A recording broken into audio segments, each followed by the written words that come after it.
Hey there, welcome to the Funny Farm. Wanted to show you that my giant lettuce that overwintered from last year is coming to a head. We're gonna get some seeds. Picked myself some radishes and spinach and lettuce for a salad. Gonna come through and plant these pole beans that I got from Allie at my Rusty Garden today in this double raised bed on the trellis. I did have the trellis up in the beds, but I decided another 2 feet when I could easily walk under and pick, I might regret because I might have to get on a ladder to get the beans. So I went ahead and dropped the trellis down. We're gonna alternate green, purple, green, purple. I might have waited a little bit to plant these out yet, but you see the roots are going crazy. They're ready to go outside.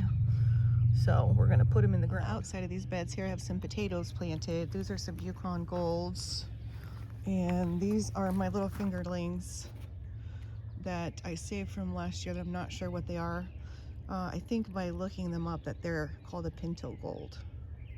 Glad I saved some because they were like $17 a pound or something for seed potatoes. I think we have two more nights this week that'll be in the 30s, and then it'll be go time on everything. Looks like warmer weather coming after that, please. Fingers and toes crossed. Cauliflower's starting to get big, no heads forming yet. These are the orange cauliflower I just put out a few weeks ago, like 2 weeks ago. Brussels sprouts are doing great. The broccoli's growing slower than the other brassicas. There's another bed of potatoes. Garlic and onions.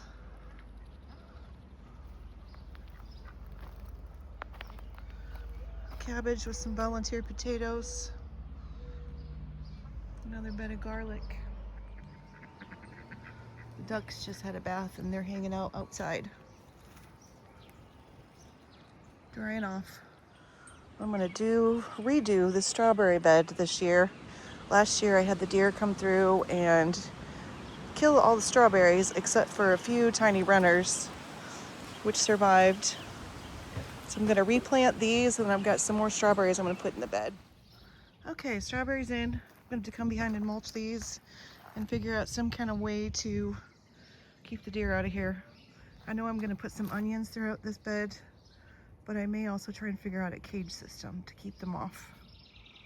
The peas are getting big and voluptuous. They should start flowering any minute. These are the fingerling potatoes. Unfortunately, I had an aphid attack this week on my tomatoes and peppers. It looks like some are faring better than others.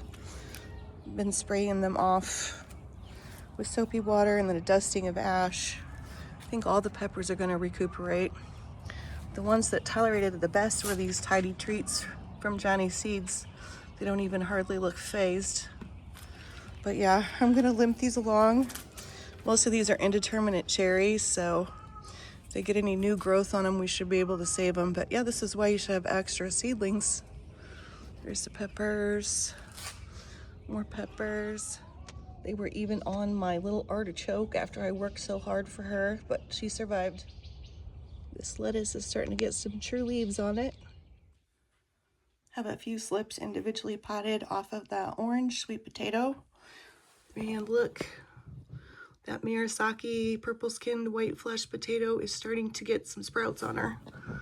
Nothing on the purple flesh white skin yet. Here's what the cucumbers and cantaloupe are looking like. We've got 3 of the nasturtiums popping up, yellow pear tomatoes, and super chilies. Update on what the rock band's haircuts are looking like. You hear the friends are crying in the other end because I brought them over here. Looking crazy. This is what my teeny tiny seed potatoes are looking like in the kiddie pool. And the single seed challenge Whopper uncut potatoes. Thanks for watching. Please subscribe.